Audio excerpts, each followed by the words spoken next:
刚刚呢去买了一张一日通卡，就坐地铁、公交都不用花钱了，但是那张卡居然要90多块钱。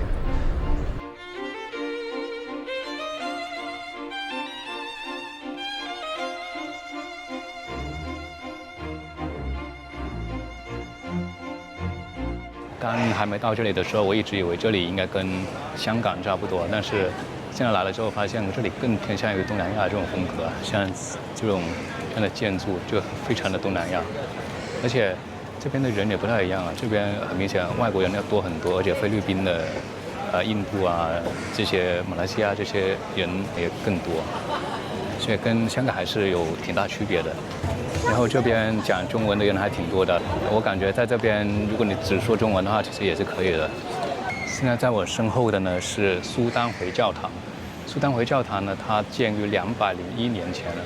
据说啊，当时它重建的时候是没有钱的，所以很多穆斯林的人呢，他们共同去拿一些玻璃瓶底啊，去铸造了这个顶部啊，圆形的顶部。它也是这个东南亚最大的一个穆斯林教堂之一。现在在哈基街啊，哈基这个词呢，在阿拉伯语里面呢是完成麦加朝圣者的尊称。当时呢，马来群岛的很多阿拉伯人呢聚集在这边了，他们都要前往麦加。那在这里慢慢的聚集的人呢，慢慢就成为了一个市集，所以这里慢慢的建造成了这样的一个街区。后面呢又发生了一些故事吧，所以这条街呢慢慢的保存了一些它特有的一些风貌。现在也算是比较著名的五红街吧，在新加坡这边。非常不巧啊，现在一直在下雨。然后呢，我非常不建议大家来到这里之后买它的公交卡、地铁卡，因为它这里的景点呢，基本上就连在一起的，走路可能10几分钟，但是你坐地铁呢也要10分钟，所以实际上你是可以完全靠你的双腿啊走完的，毕竟你走到地铁站，然后地铁站出来之后又走一圈，非常耗费时间。新加坡这种新旧交替的建筑啊，也是蛮常见的。就感觉还是跟国内深圳或者香港挺相似的啊。有时候走在街头上，你听着别人讲的中文，看着中文的字幕，旁边又是中文的声音，有时候你都觉得自己只是来到了一个很多外国人游览的中国一样。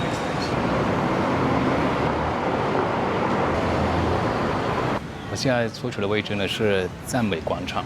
赞美广场呢，它原本是这个高级官员秘书的一个住宅，后来都改建成了这个孤儿院、女子学校、天主教堂，最后呢，现在就变成了一个算是饮食酒吧街吧。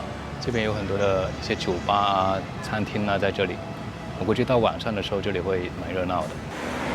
感觉新加坡被称为花园城市啊，还是有一定的依据的。我在这边一路的走着，它这边的这种植物种类确实是非常的繁多，而且它的搭配也确实非常的好。那这种城市规划确实是，好像在一个丛林和这个人类文明之间穿越的这种感觉啊。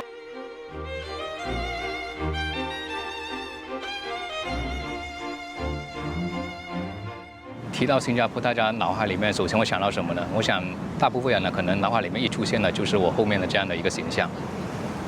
当时这个苏门答腊王子啊，他因为宫廷的内斗逃亡到了这个地方，而在这个地方，他在丛林里面发现了一条满身通红的，然后毛发是金色的狮子，由此呢，这个王子就把这里命名为狮城。后来这个雕塑的设计呢，就融合了这个狮头的形象作为这个王权的象征，再结合了马来的这种海洋文明啊，与这个鱼身相结合，再通过这种喷涌而出的泉水啊，代表着这种源源不断的生命力，就构成了这样的一个雕塑。后面呢，也成为了新加坡的名片了。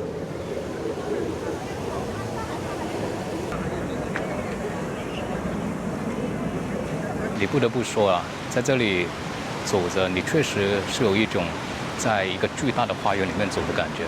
这种感觉，不管是被称为整个城市都是花园的杭州，还是在香港，你都是体会不到的。而且它的建筑风格，它这边采用了很多与自然结合的这种建筑风格，所以这一点我觉得还是有很大的影响。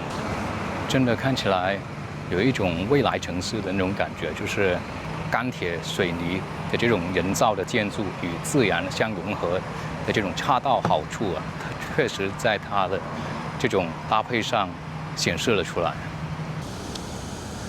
我靠！这是蜥蜴，它不怕人呢。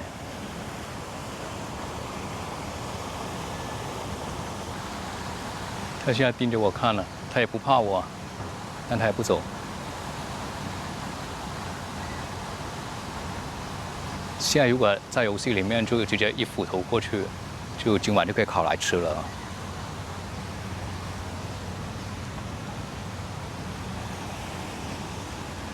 说明这里生态真的特别好啊！我现在来到了海湾花园了，被这个吉尼斯世界纪录啊誉为未来的花园了，因为它集合了很多未来的一些黑科技在里面。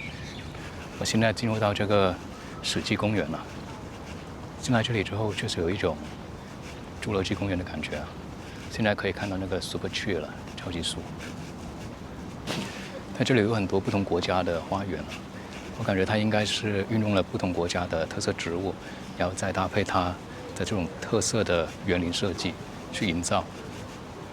像这个中国花园呢，它就是以竹子为主题，还有这些奇形怪状的石头啊，去做设计。哇，大家看了这个佛像，这佛像有点意思啊，它只雕刻了半身了，真的是什么奇形怪状的树都不缺。我现在来到了这些超级树这里啊。这些超级树呢，它不仅仅是上面收集这个太阳能了，而且它还收集雨水，然后再通过这种能源的回收啊，进行这个夜间的区域冷却。像这样的巨大的超级树呢，一共有18棵。刚才刚进入到这里的时候啊，真的有种进入到阿凡达的世界的感觉啊。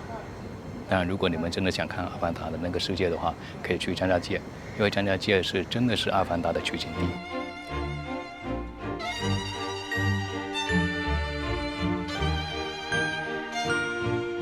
这边夜间的话，它会亮灯了，所以待会晚一点的时候，我们再回来这边看一看它夜间的情况。现在我们去找那个雨林的地方。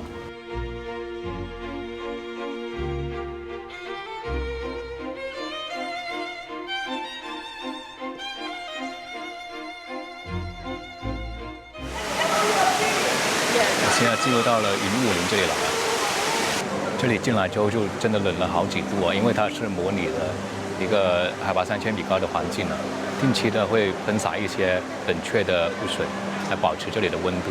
这里有很多的濒危灭绝的一些植物啊，这里是各种肉食性的植物啊，咱们在淘宝上经常都会看到一些卖的小小一个的，这里的这么大个还是第一次见。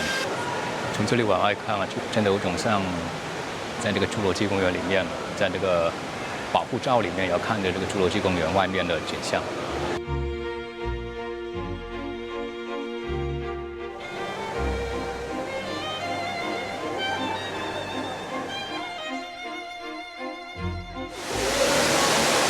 现在来到了一开始我给大家看的那个观景台这里啊，这里确实是烟雾缭绕的地方了。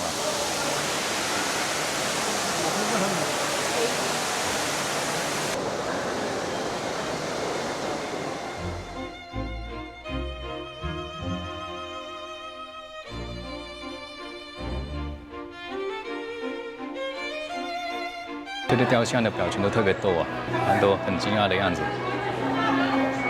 我现在呢进入到了刚才的雨林旁边的这个景区啊，也不算景区吧，一个花园。这个花园呢叫花穹。相比于刚才的那种湿冷潮湿的环境呢，这里模拟的是一种热带的环境。它是这个吉尼斯世界纪录保持者无柱温室，世界上最大的无柱玻璃温室。这里真的好多这种巨大的树啊！难道这些全部都是不同种类的猴面包树吗？大家看了，这里有一条巨龙啊，完全由这些木头的碎片堆积而成。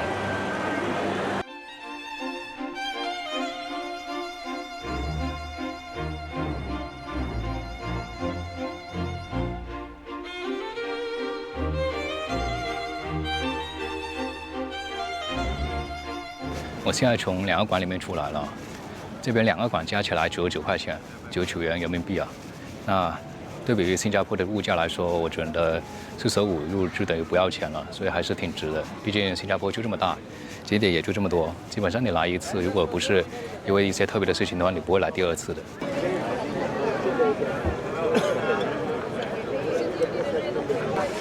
现在已经晚上了，现在人真的特别多，就突然间呢，一下子涌了这么多人出来，然后全部都坐在这里了，而且好像都有备而来似的。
我现在就来到了樟宜机场的这个瀑布这里了，真不容易啊！这个瀑布是在第1航站楼啊，我待会还得赶回去。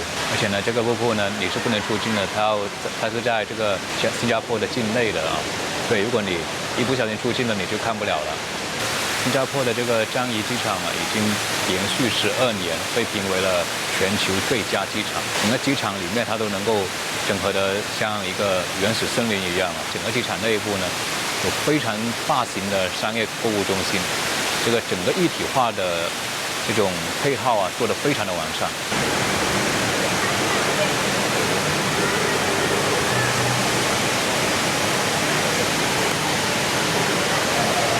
感觉底下好像还是有东西的，不知道下面机场那下面是不是也可以通过玻璃看到这个瀑布呢？